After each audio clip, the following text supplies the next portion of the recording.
પ્રતિભાશાળી ખેલાડીઓની ઓળખ માટે શિક્ષકોની જાગૃતિ માટેનો અભ્યાસ. સારાંશની વાત કરું તો રાષ્ટ્રીય શિક્ષણ નીતિ 2020 માં રમતગમતને વિશેષ સ્થાન આપવામાં આવ્યું છે. ત્યારે તેના સફળ અમલીકરણમાં શિક્ષકો પાસે રમતગમતનું વિશેષ જ્ઞાન હોવું અનિવાર્ય છે.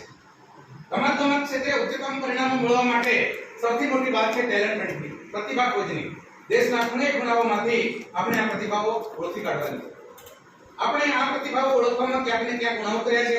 પરિણામી સ્વરૂપ આજે બાળકો પોતાના ક્ષણિક આનંદના નાદમાં મોબાઈલ કે લેપટોપમાં વિડિયો ગેમ રમવા કે ટીવી જોવા તરફ વળ્યા છે. ફળસ્વરૂપ શાળા અને ઘરનું ભાવાવરણ ભયગ્રસ્ત બન્યું છે. શાળા કક્ષાએ ફરજ બજાવતા તમામ શિક્ષકોમાં રમતગમત ક્ષેત્રે પ્રતિભાશાળી ખેલાડીઓની ઓળખ માટેના જુદા જુદા માપદંડોનો જો સામાન્ય ખ્યાલ હશે તો ઉચ્ચ પ્રતિભાઓ ધરાવતા ઉચ્ચ કોટીના ખેલાડીઓ ઓળખવામાં શિક્ષક સફળ થશે અને તેના આવનારા ભવિષ્યમાં ખૂબ ઊંચા પરિણામો મેળવવામાં દેશને સફળતા મળશે.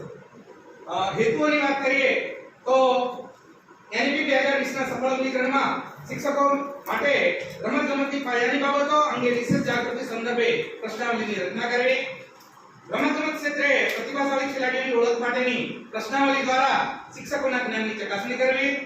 સાક્ષરી વિષયની તજજ્ઞતાની સાથે સાથે વિદ્યાર્થીના સર્વાંગી વિકાસમાં જરૂરી એવા રમતગમતના કૌશલ્યો શીખવવામાં શિક્ષકની કુશળતાનો અભ્યાસ કરવો. અભ્યાસનું મહત્વ. મિત્રો, રાષ્ટ્રીય શિક્ષણ નીતિ 2020 માં રમતગમતને વિશેષ પ્રાધાન્ય અપાયું છે, જે રમતગમતના આવનારા શ્રેષ્ઠ દિવસોનો શુભ સંકેત છે. સ્વામી વિવેકાનંદ કહેતા કે મેદાનમાં ફૂટબોલની રમત રમ્યા પછી ગીતા જ્ઞાન સરળતાથી સમજી શકાય છે.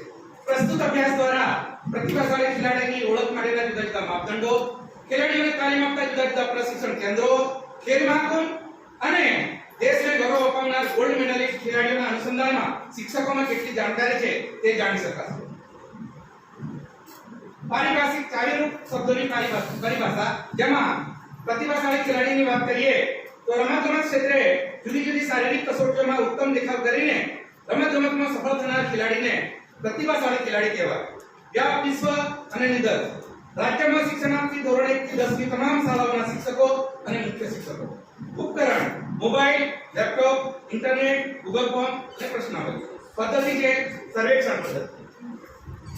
ઉપકરણ રચનાની વાત કરીએ મિત્રો તો જુદા જુદા 4 વિભાગોને ધ્યાને લઈ ચોક્કસ જવાબો ધરાવતા કુલ 15 પ્રશ્નોની પ્રશ્નાવલી બનાવવામાં આવી. 20 કિલોમીટર રેસ વોકિંગ વિશ્વ વિજેતા બાબુભાઈ પણુચા અને રમતગમત સંકુલ દેવગઢ ખાતે એથ્લેટિક્સ કોચ તરીકે ફરજ બજાવતા જુદા જુદા કોચ તથા આ સંશોધન પેપર રજૂ કરનાર હું ભારતસિંહ બાદરસિંહ રાઠવા દ્વારા અમે આ પ્રશ્નાવલી બનાવવામાં આવી, જે પ્રશ્નાવલી આ QR કોડની અંદર સામેલ છે. તજજ્ઞો દ્વારા બનાવવામાં આવેલી પ્રશ્નાવલીનું ગૂગલ ફોર્મ બનાવવામાં આવ્યું. આ ગૂગલ ફોર્મની લિંક WhatsApp ના માધ્યમથી ગુજરાતના જુદા જુદા શિક્ષક મિત્રો સુધી પહોંચાડવાનો પ્રયત્ન કરવામાં આવ્યો, જે ગૂગલ ફોર્મ આ QR કોડની અંદર સામેલ છે. માહિતીનું પૃથ્થકરણ. ગુજરાતભરમાંથી કુલ 116 શિક્ષકો દ્વારા પ્રશ્નાવલી ભરવામાં આવી, જેનું પૃથ્થકરણ આ પ્રમાણે છે. પ્રતિભાશાળી ખેલાડીની ઓળખ અંગે કુલ 7 પ્રશ્નો પૂછવામાં આવ્યા હતા, જે પૈકી પ્રુવન ટેલેન્ટ અંગેની જાણકારી શિક્ષકોમાં વધારે જોવા મળે, જ્યારે હાઈટ હન્ટના અનુસંધાનમાં શિક્ષકોમાં જાણકારી પ્રમાણમાં ઓછી જોવા મળે. ખેલાડીઓને તાલીમ આપતા જુદા જુદા પ્રશિક્ષણ કેન્દ્રો અંગે કુલ 3 પ્રશ્નો પૂછવામાં આવ્યા હતા, જે પૈકી DLSS વિશેની જાણકારી શિક્ષકોમાં વધારે જોવા મળે અને શક્તિદૂત વિશે શિક્ષકોમાં જાણકારી પ્રમાણમાં ઓછી જોવા મળે. ખેલ મહાકુંભના અનુસંધાનમાં જુદા જુદા 4 પ્રશ્નો પૂછવામાં આવ્યા હતા, જે પૈકી સ્ટેન્ડિંગ બ્રોડ જમ્પ વિશે શિક્ષકોમાં જાણકારી વધારે જોવા મળે. ગોલ્ડ મેડલિસ્ટ ખેલાડીઓના અનુસંધાનમાં સરિતા ગાયકવાડ વિશે 1 પ્રશ્ન પૂછવામાં આવ્યો હતો, જેની જાણકારી શિક્ષકોમાં પ્રમાણમાં ઓછી જોવા મળે. પરિણામોનું અર્થઘટન કરતા કુલ 15 ગુણમાંથી મેળવેલ ગુણ આ પ્રમાણે છે. 4, 5, 6, 7, 8 અને 9 ગુણ મેળવેલ શિક્ષકોનું પ્રમાણ વધારે જોવા મળે. તારણોની વાત કરીએ તો મિત્રો 116 શિક્ષકો દ્વારા ભરવામાં આવેલી પ્રશ્નાવલીનો પૃથ્થકરણ કરતા નીચે મુજબના તારણો જોવા મળ્યા. રમતગમત ક્ષેત્રે પ્રતિભાશાળી ખેલાડીઓની ઓળખ માટેના જે જુદા જુદા માપદંડો છે તે અંગે 30% શિક્ષકોમાં જાણકારી જોવા મળે. ખેલાડીઓને તાલીમ આપતા જુદા જુદા પ્રશિક્ષણ કેન્દ્રોના અનુસંધાનમાં 58% શિક્ષક મિત્રોને જાણ છે. રમતગમત ક્ષેત્રે ખેલ મહાકુંભ વિશેની જાણકારી શિક્ષકોમાં 40% જોવા મળે. દેશને ગૌરવ અપાવનાર ગોલ્ડ મેડાલિસ્ટ ખેલાડીઓના અનુસંધાનમાં 34% શિક્ષકોને જાણકારી છે. અભ્યાસના તારણોની ઉપયોગિતા. સદર સંશોધન પેપરની વાત કરું તો ધોરણ 3 થી 8 ની શારીરિક શિક્ષણની કુલ 36 અધ્યયન નિષ્પત્તિઓ પૈકી 18 અધ્યયન નિષ્પત્તિઓ સાથે આ સંશોધન પેપર સંકળાયેલ છે. શાળા કક્ષાએ કરવામાં આવતા ગુણોત્સવ સાથે આ સંશોધન પેપર સંકળાયેલ છે. ધોરણ 9 ના યોગ, સ્વાસ્થ્ય અને શારીરિક શિક્ષણના 15 પ્રકરણો પૈકી 7 પ્રકરણો અને ધોરણ 10 ના 15 પ્રકરણો પૈકી 8 પ્રકરણો સાથે આ સંશોધન પેપર સંકળાય છે. માનનીય વડાપ્રધાન શ્રી નરેન્દ્રભાઈ મોદીની ફિટ ઇન્ડિયા મૂવમેન્ટની સંકલ્પના સાથે આ સંશોધન પેપર સંકળાય છે. ઉપસહારની વાત કરીએ તો વર્ષ 2036 માં ભારત વિશ્વ ઓલિમ્પિકનું યજમાન બનવા જઈ રહ્યું છે અને તેનું સફળ આયોજન હાલમાં ગુજરાતના અમદાવાદ ખાતે હાલમાં ચાલુ છે. ત્યારે વધુમાં વધુ પ્રતિભાશાળી ખેલાડીઓની ઓળખ કરી તેને યોગ્ય તાલીમમાં પ્રવેશ અપાવીને રમતગમત ક્ષેત્રે દેશને વધુ મજબૂત બનાવવામાં એક સફળ શિક્ષકની ભૂમિકા અદા કરી. સંદર્ભ સૂચિની વાત કરું મિત્રો તો ડોક્ટર કેશુભાઈ મરસાણીયા અને ડોક્ટર મહેન્દ્ર પટેલ દ્વારા લિખિત 1000 થી વધુ ભારતીય રમતોના 5 નંબર 3 અને 4 નો ઉપયોગ કરવામાં આવે છે. અસ્તુ એમાં પ્રશ્ન પૂછવા છે એટલે સંદર્ભ સૂચિની જરૂર નથી. જી તમે આ રિસર્ચ ક્યારે કર્યું અથવા રિસર્ચ પેપર કર્યું છે કે રિસર્ચ આખું કર્યું છે? મેં સર રિસર્ચ કર્યું છે. રિસર્ચ પેપર એટલે નિમેટિક પેપર છે ના અને કર્યું છે.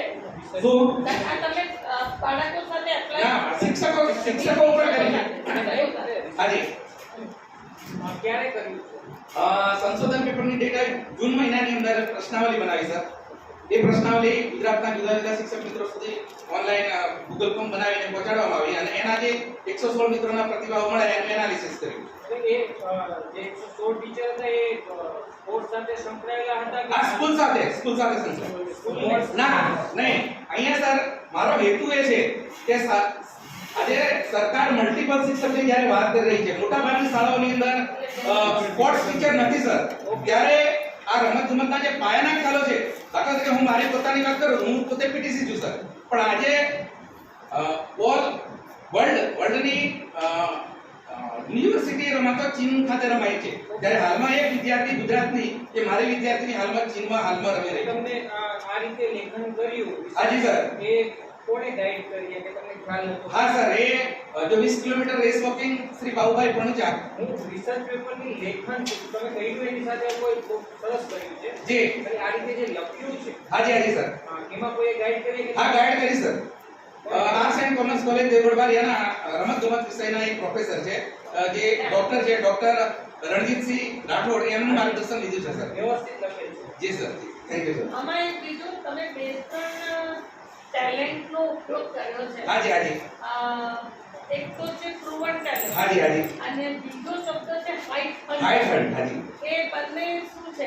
હવે પ્રૂવન ટેલેન્ટ એ એવું છે કે ખેલ મહાકુંભની અંદર જિલ્લા કક્ષાએ પહેલો, બીજો, ત્રીજો નંબર મેળવનાર જે ખેલાડી હોય એ ખેલાડીનો ડાયરેક્ટ ટેસ્ટ લેવામાં આવે છે. જે તે જગ્યાએ એનો કેમ્પ રાખવામાં આવે અને એ કસોટીની અંદર એક બાળક પાસ થાય ત્યારે એ પ્રૂવન ટેલેન્ટ તરીકે એ બાળક ગુજરાતની ડીએલએસએસ જે આપણી તાલીમ આપતી સંસ્થાઓ છે એની અંદર એ બાળકનો એને એક્સલન્ટ ટેલેન્ટ કહી શકાય. હા કહી શકાય. હવે જે હાઈટ હેન્ડ છે મેડમ, એ એવું બાળક છે કે એની કોઈ પરીક્ષા જ લેવામાં નથી આવતી. કોઈ બાળક અસાધારણ ઊંચાઈ ધરાવતું બાળક છે, દાખલા તરીકે 12 વર્ષની એની ઉંમર છે અને 168 સેન્ટીમીટરની એની ઊંચાઈ છે, તો એ બાળકને સીધું લઈ લેવામાં આવે, એનો કોઈ ટેસ્ટ નહીં. ત્યારે એ બાળકનો ઉપયોગ બાસ્કેટબોલ છે, બરાબર, વોલીબોલ છે, એની ઊંચા કૂદકા માટે છે, લાંબી કૂદકા માટે એનો ડાયરેક્ટ સિલેક્શન કરવામાં આવે. Okay fine. Okay, thank you.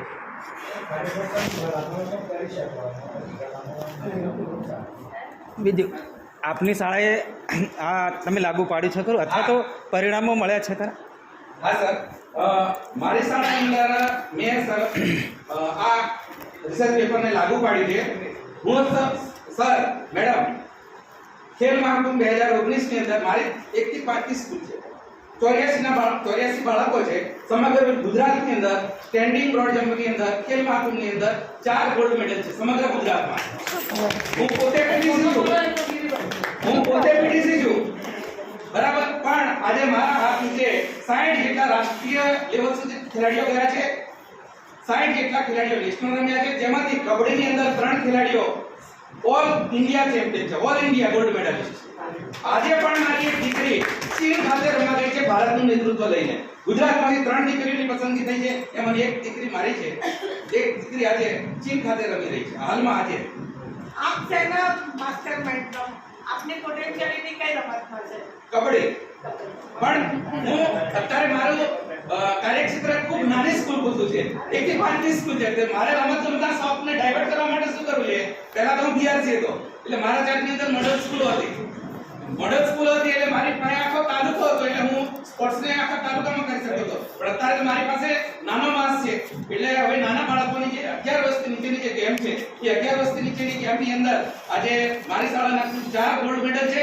Children university દ્વારા જે રમતો રમાય છે અહીંયા નડિયાદ, ત્યાં ગયા વર્ષે મારા 12 ગોલ્ડ મેડલ હતા, આ વર્ષે 10 ગોલ્ડ મેડલ છે. એટલે અમે જ્યારે પણ તમારો લાભ લેવા માંગીએ ત્યારે આપ આવશો. ચોક્કસ.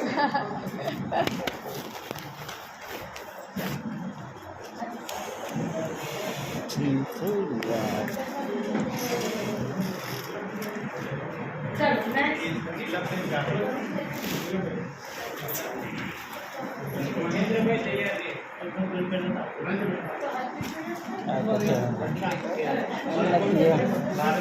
ભરતભાઈ રાઠોડ. રાખવા રાઠવા. હા. આઈ મેસેજ કરો. ભરતભાઈ રાઠોડ.